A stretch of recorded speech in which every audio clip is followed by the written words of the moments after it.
Hey, Chamber members, Alan Waters here, your Marketing and Communications Coordinator for the Montgomery County Chamber of Commerce and your Words of Wisdom podcast. I am joined today by our guest, Janelle Anderson. Awesome. Janelle, this is your second time on the show, so I'm not going to ask the first question as I normally do. We all know from the last episode what success means to you. Instead, I'm going to ask, since we last recorded, has success changed for you? Has that meaning changed or shifted any? I don't remember when we talked last, but things are always changing, it seems, for me. I know the most recent thing for me, and it really is spelling success for me, is kind of a new development over the last few months where I'm really focusing on helping coaches to host their own virtual events. Like I'm really diving into this virtual event space and helping coaches and experts to learn how to do really great events that engage people and that help people really experience their content where they leave feeling great. And then the host has built a community around themselves and has made an offer to their program. So helping them learn how to put all that together, because I love doing events. And so I never really had thought before that I would be in that space, but it seems like it's taking off and growing. And so I'm focusing on virtual events right now, but possibly we'll move back into, in-person. I used to do a lot of in-person workshops, which I love to do. And I think that's good for any business owner that has some kind of a service that they're offering, or would do well with like a workshop to invite people into their business. And it's something that a lot of people don't think much about, or they feel like they couldn't host an event. Who am I to host an event and all of that? And yet it's hot right now. People love going to events, and it's one of the best ways to grow your business. So that's been new, and I feel like that's going to bring a lot of success for me. So I don't know if it changed my definition of success, which is basically doing what I love and really feeling like I'm making a difference in people's lives. That's success more than anything. But I think that is going to add sort of another layer of ways that I can do that. This came up actually with our last podcast episode when I was talking to Ed and Ethel's, talking to Chase and Brooke Brinson there. We talked about businesses that came out of COVID. They have a business that formed during COVID. I have a business that formed during COVID. A lot of people have that. Have you seen in the past few years a shift in how you're approaching coaching because of that? Or have you seen a shift in the businesses and what they are that are coming to you, their mindsets because of COVID? Well, I think COVID had a big impact on certain types of businesses. Now, in coaching, we just sort of kept rolling along because a lot of times coaching is done on the phone or virtually anyway. It's rare to find coaches that do it in person, even before COVID. But what I've seen change a lot in the people I work with is a lot of those in-person events all of them went away, right? And so then everybody had to learn how to navigate more online and in Zoom, and these virtual communities and virtual events started really taking off. And then people started discovering that there was a whole market for that. And lots of businesses started because now you have this easy access to people and you can make money from the corner of your home and not even leave home. So in my world, that really has shifted a lot. And actually, even though people are meeting in person again, there's still most people, either they're going to do maybe one live event and the rest of the year do it all virtually, just because it saves money. It's easier for everybody, including the attendees, and you're not putting out as much money and still can make money. And people have gotten used to that. They've gotten used to having access to lots of content and things like that just on Zoom. So people like going to those events. I mean, 3-day events are happening. So I think that in my world, that was the biggest shift for sure. I think there's a really cool thing there that I want to get your opinion on with how many businesses now exist and how many people are realizing how much stuff can be done remotely. What do you think for you, and also just people, I guess in general, what do you think actually sets them up for success when they're doing remote work? Because I feel like I enjoyed it at times, and I still do. We've got, pretty flexible here on Fridays. Some days we work from home. Some days we're in the office. And I find at times I get more work done when I'm not in the office. But there's also the inverse. There's some days where it's like, if I'm home, I won't do anything.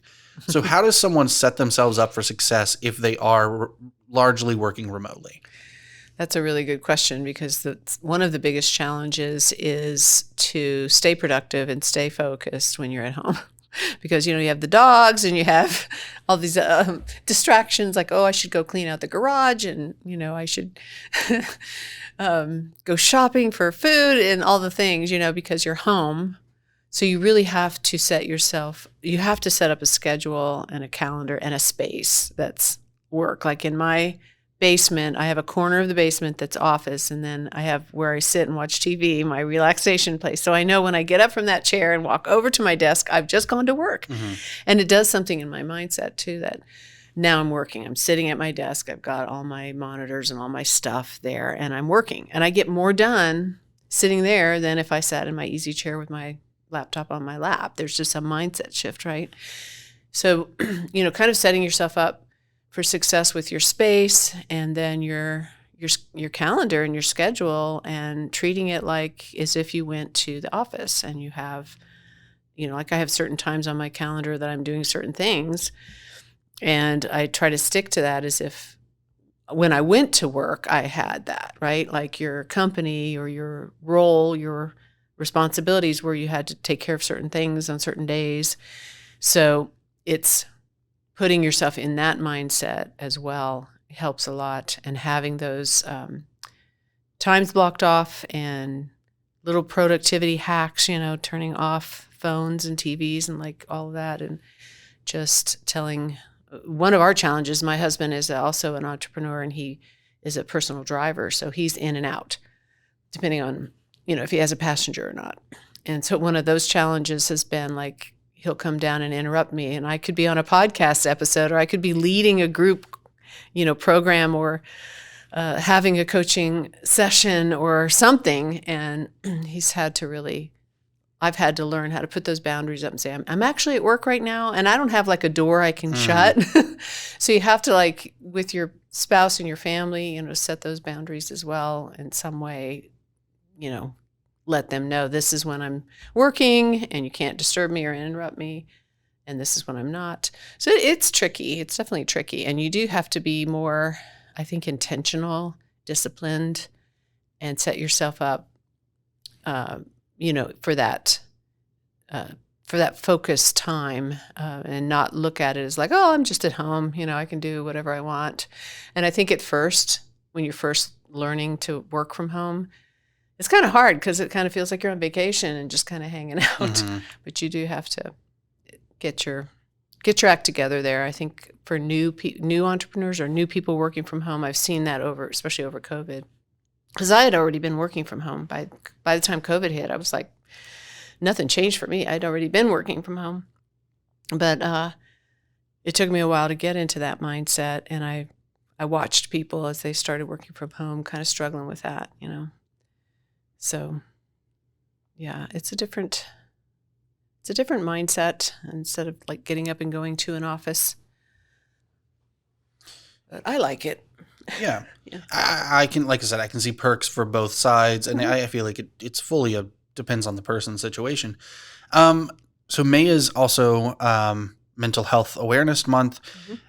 I feel like you touched on it a little bit in there, but how can someone, particularly looking at a remote entrepreneur, remote worker, and keeping in with that separation, what can someone do to make sure that they're really taking care of their mental health when working from home, living from home, doing all of these things relatively in the same location,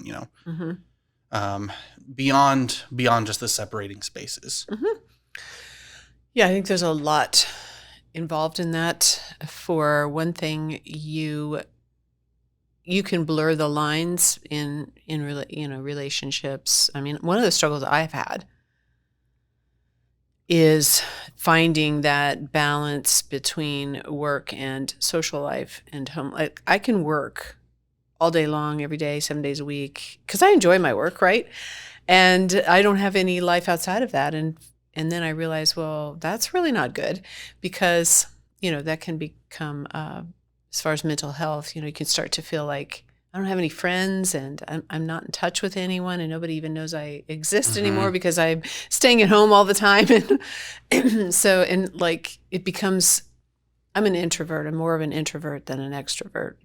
So for me, it was surprised me actually through COVID how comfortable I became at home, and it was a struggle to get back out and involved with people, with real people in real life, in person. And because I have all these relationships online with people now, and it's interesting how that happened, and it's been interesting to watch the struggle I've had to get myself back into, social life and church and things like that, because I can easily just stay home in my basement online.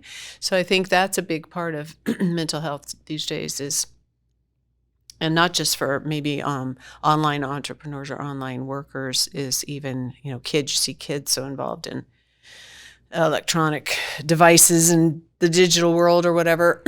But so I think you really have to be intentional there to create that balance, and I've had to make myself go to events. And once I'm there, I'm enjoying myself, but it's it's so comfortable just to stay home, but that is not healthy. It's not a balanced life.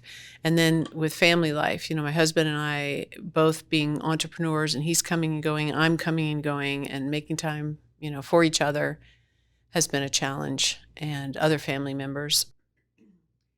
And then another piece of that with the mental health, when you are working from home, you can feel very isolated and in your work, so feeling like you're doing this all alone, and you don't have coworkers, or you don't have a team to bounce ideas off of or to share the load.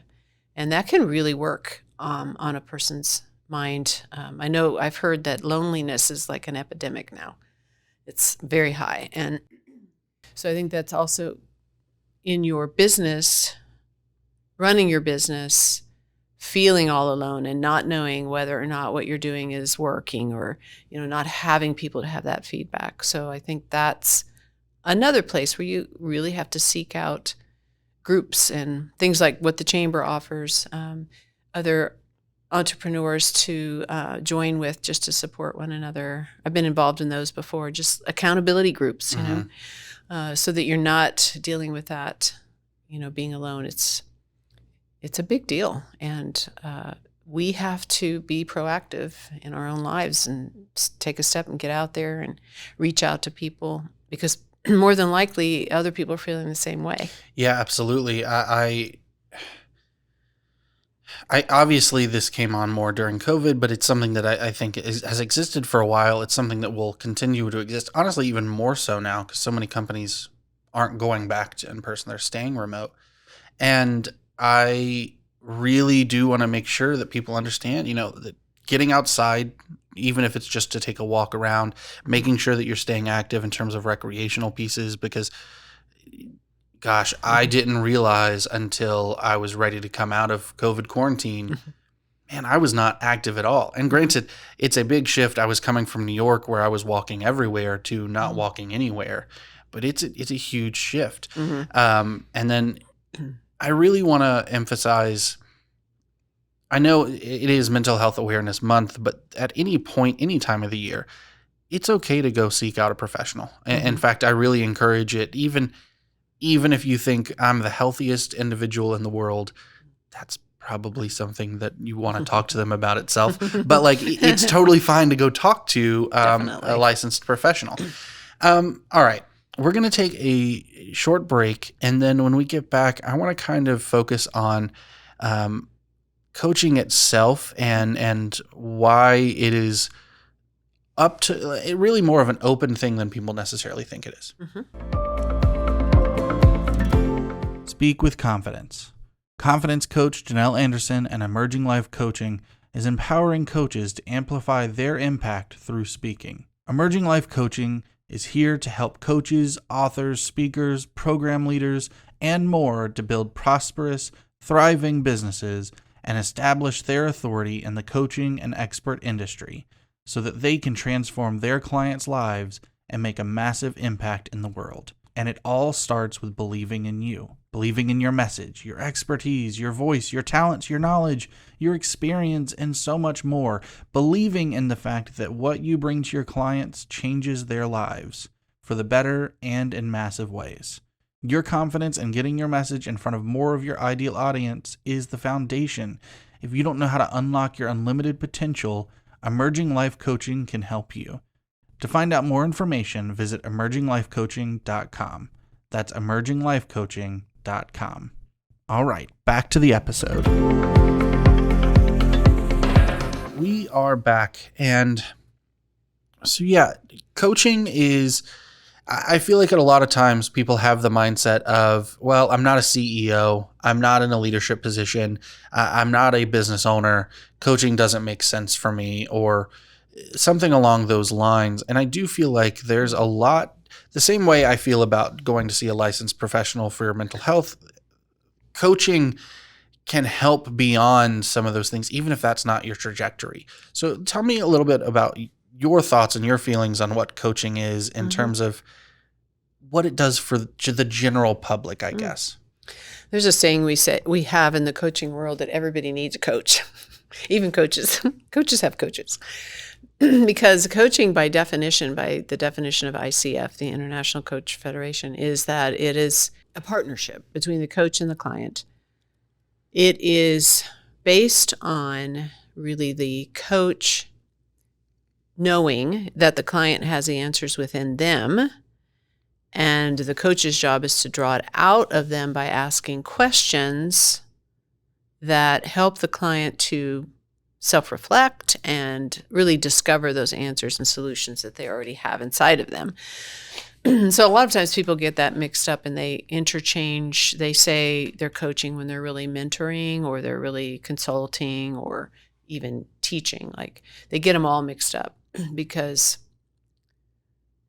it's just, it's a word thrown around a lot. And I hear a lot of people saying, I'm coaching, and I'm listening to them. And I'm like, you're not coaching, actually. Coaching is very specific in that you don't ever give advice as a coach. You don't tell people what they should be doing or how to do it. You don't give them the action steps and goals, any of that. Your job as the coach is to ask the questions and to really listen very deeply, and here you're like listening for energy as well, and just, between the lines kind of thing, and what you're sensing, and asking those questions that help the client have their own aha moments, which then become their goals and their action steps. So, what do you want to do about that? And how do you want to carry this forward? And they come up with their goals. They come up with their action steps. And the cool thing about that is that when people have their own aha moments and are in a situation like that, or a session like that, where they've been given the time and the space to process through and dig a little deeper and bring up their own answers, then they are more committed to following through, because it's their solution that they came up with, and not something somebody gave them advice about.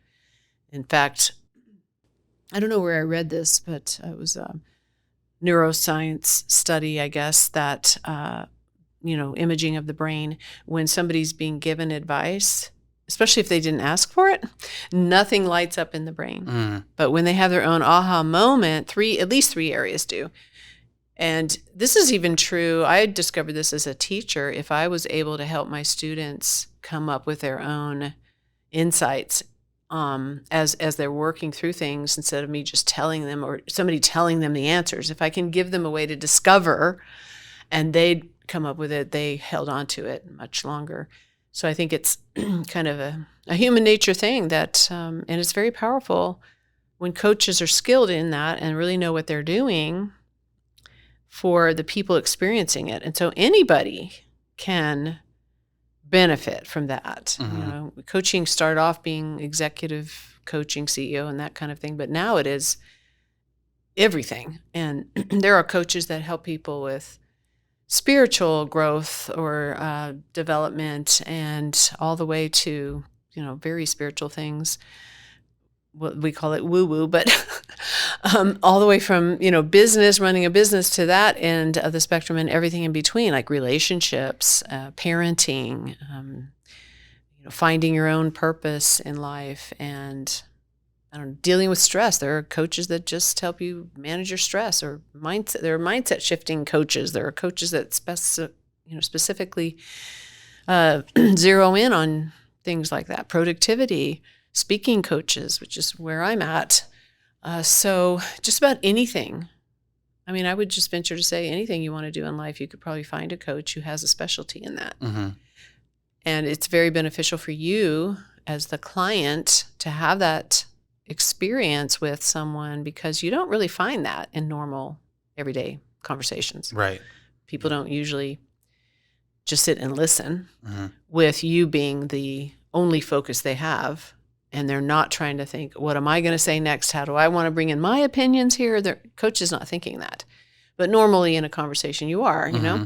and you're waiting for your chance to speak and say your opinion, and then often then the conversation switches to the other person, because they bring it on them. They put the focus back on them, like, oh, that happened to me too, and then off you go.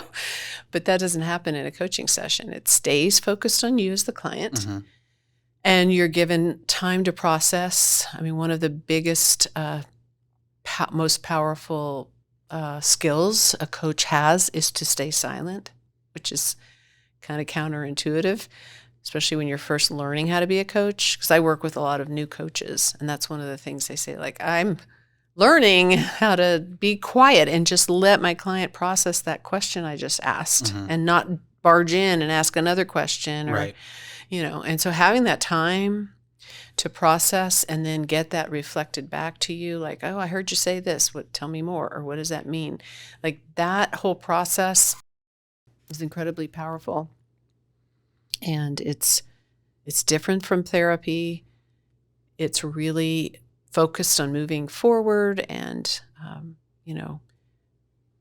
and discovery of your own insights that you didn't know you had, and very focused on taking action toward your goals. Mm-hmm. So, I would highly recommend, if anybody has ever considered, working with a coach, to just do it. Yeah. I have a couple of questions, because last time we talked a little bit about why you focus on women, and Mm-hmm. I think there are a lot of there's so much that could really be said. It's breaking that down a little bit more, but I want to focus on a couple of questions that are asked specifically along those lines, and when it comes to women in powerful positions, in leadership positions. One of them that has been asked is, how can I be powerful without alienating people or upsetting them? What if people are unhappy? Mm-hmm. So I have feelings on this, but I want to hear yours first before obviously I chime in on anything. Mm-hmm. So yeah. I mean, that's definitely common for women, for sure, because a lot of the messages in society for women have been through the centuries, like, be quiet, and, you can't speak up, and your place is at home, and blah, blah, blah. And I think that's carried through even today. Although, thankfully, a lot of that has changed, and women are in powerful positions and running companies, and being vice president and other things, like, really high positions of authority and power. But there's still this thing that plays in the psyche of women that, I'm going to offend somebody, or I'm going to be too much for Mm-hmm. them, or too loud, or too powerful, or too this or to that, and I'm going to make them matter. And I think a part of it too is women by nature are more relational, maybe, or more nurturing. They're more sensitive, maybe, to that, what others think of them, than men, although men do deal with that.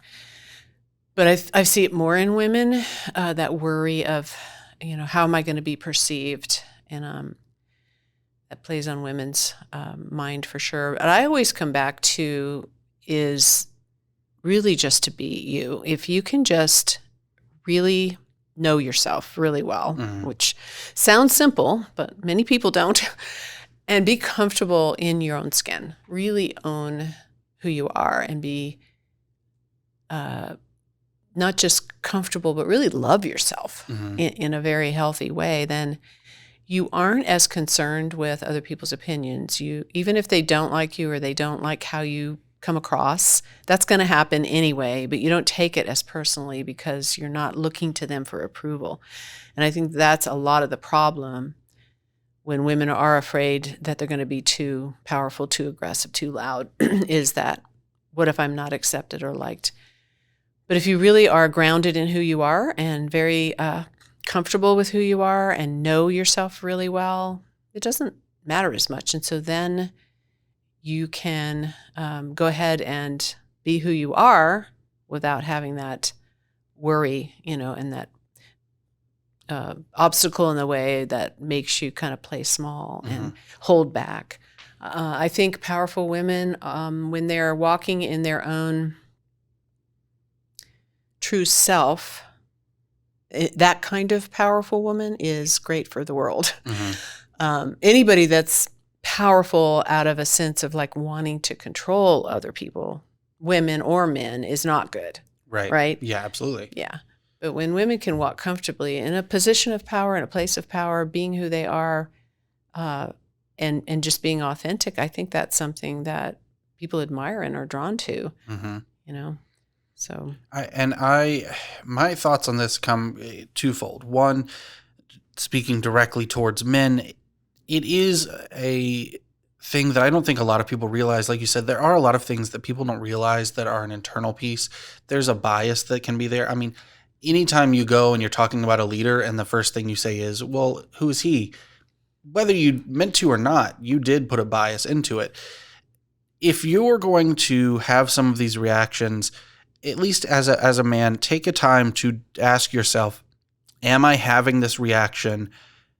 And because this is a woman who is in power, would I ask the same question of a man in this situation? I feel like it's that thing that interviewers do all the time, who's at home with the kids? Well, the babysitter. You wouldn't ask this of my husband, that kind of stuff. Yeah, exactly. But I also think there is a certain part of this, especially in leadership, people are going to be unhappy. If you're making any kind of strides in leadership, someone's going to be unhappy. You're never going to please everyone. That's just not possible. So as long as you are able to go home and rest your eyes at night and you're comfortable in your own decisions, great. Yeah. That's it. I do think that there's a long way to go with that road. Obviously, like you said, having that kind of confidence in yourself can be tough to get to, but obviously really important. Well, I think too, another part of that I just thought of was that, yes, people are going to be unhappy. There's going to be a lot of unhappy people in the world no matter what, right? So you have to stop and think and realize that that's really more about them than it is about you. Yeah. It really is. When people are upset with you, I had a neighbor down the street just cuss me out the other day because my dog peed on her yard, and she just went off on me. Yeah, and she has a big dog that pees and poops on her yard. It was weird, and I just looked at her like, okay. And I could have been highly offended and start yelling back at her, but instantly I was like, she has something going on, and it is not about me, and I feel sorry for her. I was praying for her, but it still took me a while to shake that off because it's not every day you get called a name. But that's what I've learned to do over the years, is to stop and say, well, wait a minute, that person is dealing with something. They're attacking me or don't like me for something that's going on with them. It really does not have anything to do with me. Right. And that's usually the case. Yeah. If you get into a situation and it's 95% of the happy, 5% are unhappy, you're probably in the right boat. If you get to a situation and it's 75% of the people are unhappy, 25% are unhappy, you really have to evaluate and look at it is this something that is the right choice for me that I'm doing? And if it is, it's fine to stick to that. But it's also like, maybe if it's that kind of skewed thing, you have to look back. How do you, and obviously another question specifically targeted and asked by women, but I think this is really good for anybody. How do you navigate power structures early in your career versus later in your career when you've had more of a formal leadership role? That's a good question. So, yeah, I think that younger women coming into the workforce and kind of trying to learn their way struggle a lot more with, well, I think younger people in general haven't maybe had the wisdom of the years to develop that really healthy self-esteem and self-image. But I see a lot of young people that do. So I think, again, it's asking the right questions. It's having that self-reflective practice in your life and a healthy, and maybe you've had, you have some opportunities to talk to some professionals early on.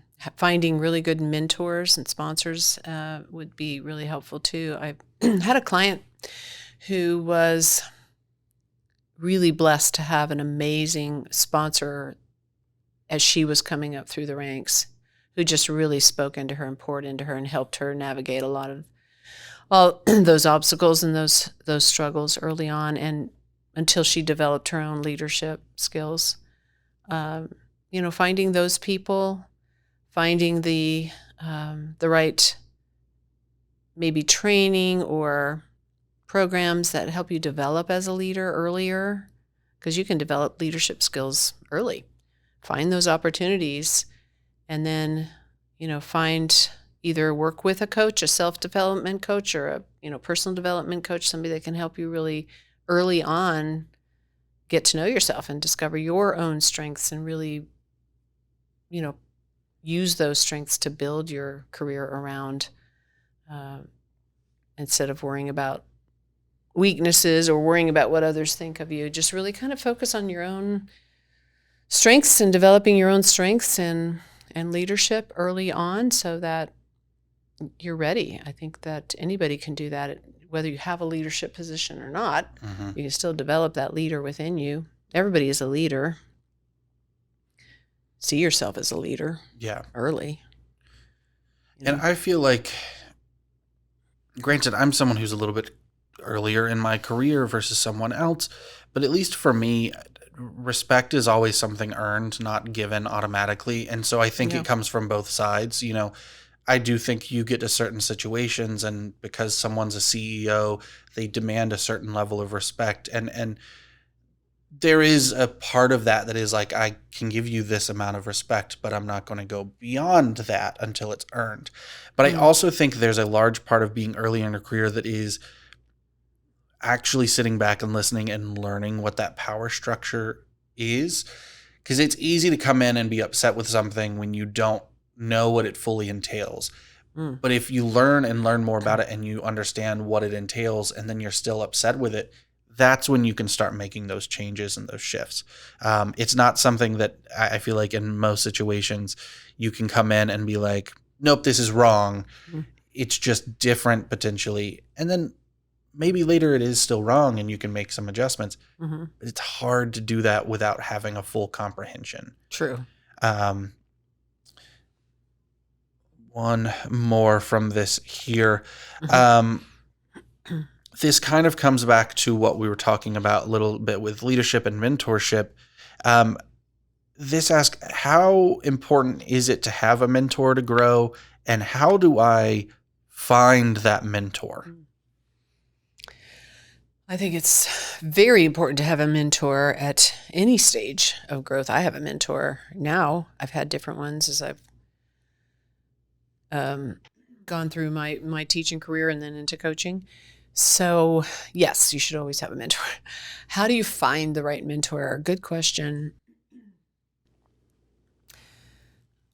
I think that depending on, what organization you are a part of, looking around and seeing who's available. And I think it probably works differently in different companies. I was never really in corporate America. I was in education, but and then maybe it's asking around, maybe you have peers that have mentors, or it's doing doing some kind of internal search for who's available, like building those relationships always within the organization and kind of looking, doing a search. I don't think you should just grab the first mentor that comes your way. It doesn't mean that they're the right one. And I think it's also probably helpful to sit down and think about, what do I want in a mentor? What do I need personally in a mentor? And what kind of qualities, do I work well with? I know for me personally, I do not do well with certain personality types, even though they might be fantastic and like there's one speaking coach who I've been in her program before, and she's fantastic. She knows her stuff. She's highly successful, multimillionaire, and has a huge program. But I don't do well with her personality type, and it wasn't anything about her. It was, so knowing that and recognizing it, and the mentor that I have grown the most with and blossomed the most under has the personality type that's best for me. So I think really knowing that about yourself, and then, having that in mind, almost like when you look for a spouse, you have that list of what you want in a spouse. Like you could do the same thing with a mentor, and ask around, start searching for that person, build those relationships. And then when you find someone that you connect with, approaching them and asking, I'm really looking for a mentor. I feel like maybe you're a good match for me. Would you be willing to explore that with me? Not be afraid to ask, which I know can be intimidating, but. Yeah, absolutely. I feel like it's one of those things, you like you said, you don't want to just latch onto someone because you feel like you need a mentor. You want to make sure it's the right fit, because if you're too quick to trust at times, not everybody out there is in it for the good. True. So again, you need to make sure you're learning and knowing these things, but also on the other side, I feel like I am a big proponent of no one put anyone on a pedestal. The minute someone's on a pedestal, all they can do is fall. Right. It's a tough thing to see. I feel like in my generation in particular, we see that a lot, because there's people that we've grown up with, and it's been like, oh, they've always been this in my eyes. And then something comes out and it's just like crumbling. You got to everyone's human, things happen. So, but you got to be careful at the same time. All right. So one final question, and this is kind of to wrap up episode, but also to call back on the fact that, this month is our Member Appreciation Month. It's Mental Health Awareness Month. It's also the month that we just announced our 40 Under 40. Mm-hmm. What advice would you give your 25-year-old self? Wow. That was a long time ago. When I was 25, I was really going through a hard time. I think I would tell her, you are so much greater than you think you are. Like you, just believe in yourself. I did not believe in myself, and I was easily preyed upon by people that could manipulate, right? And because I didn't believe in myself, and I was so dependent on that external validation especially from men. And so if I had believed in myself, if I knew myself the way I know myself today, much of that, probably none of that would have happened, because I would have had more of a voice. I would have had more confidence to speak up for myself and say, no, this is not what I want. And, ask for what I need and that kind of thing. So yeah, I think knowing yourself, in fact, who was it that said knowing yourself was the beginning of all wisdom, or something like that? Knowing yourself is so vital, and yet there's so many people that they think they know themselves, but they don't really know themselves. So I would tell myself, get to know who you truly are, believe in yourself, stand in your own power. You are valuable. You are worthy. You have potential in you that nobody else has. Like, you have your own unique place in the world, and only you can take that place. So I think I would have done a lot of different things. I would have probably had a different path if I had been that way at 25 years old. Yeah. I always have those thoughts of, like, if I could go back in time, I'd start a podcast early and do Yeah. that stuff. I'd invest in Lysol, all of that. And very close on the quote. This might be slightly different from what you were thinking, but from Socrates, to know thyself is the beginning of wisdom. That's it. That was the quote. Yeah. So, well, where can everyone find Janelle Anderson, Emerging Life Coaching? Where do they go to look for that? So they can go to my website, which is emerginglifecoaching.com. And I also have an app called Emerging Life Coaching. So there's a lot of things on my app. You can download it, and there's courses on there and videos and things like that. And I'm always adding to it. So that's pretty cool. And then I am on social media. I'm on Facebook, Emerging Life Coaching. You can find me on LinkedIn with Emerging Life Coaching. And I'm also on Alignable. I'm finding Alignable to be a great place. I even have a group there called Coaches Who Speak. It's got 2,000 members and growing. So we're doing some really cool stuff there. And I think that's it. Yeah. Awesome. Any final notes you want to leave anybody with? I just want to say, based on this conversation, we've talked a lot about, what you can do for yourself to make sure that you are in a healthy place mentally and in a good place, whether you're working from home. Go get that help that you need. Find a mentor, find a coach. Don't do this alone. You're not meant to. We're in this all together. So you're not alone, and just go for it. Yeah, love that. So, members, a couple more things than normal that I got to say. So this is May is for Members Member Appreciation Month. So make sure you are checking in with us on social media to see all the things we're doing to, thank all of our members like Janelle that contribute so much to what the Chamber is. And that is all going to culminate with our membership open house barbecue on May 24th. Here at the Chamber office, 12 to 2 p.m. Come out, enjoy some hot dogs, hamburgers, some veggie dogs, veggie burgers. Not quite sure what we're doing on that front, but we will have stuff here for you. And also this month, I'm going to point out this is 2024 for anybody listening, but we have our minority-owned business membership contest this month, specifically looking to expand the diversity in the area. And minority-owned is very large-reaching, Black-owned, Hispanic-owned, veteran-owned, women-owned, LGBTQIA-owned. There's so many pieces that is a minority-owned business. So if you're not currently a Chamber member and you know someone in the industry, in the community rather, that it has a business and is minority-owned, ask them to sign up for that. We're going to be giving away 4 of those memberships with sponsorship from Carter Bank and Trust. So really looking forward to that. In the meantime, thank you, Janelle, for being here. I appreciate it. Thank you for having me. Thank you, all of our listeners, for listening. We will be back to you here soon. In the meantime, go out, connect, engage, and prosper.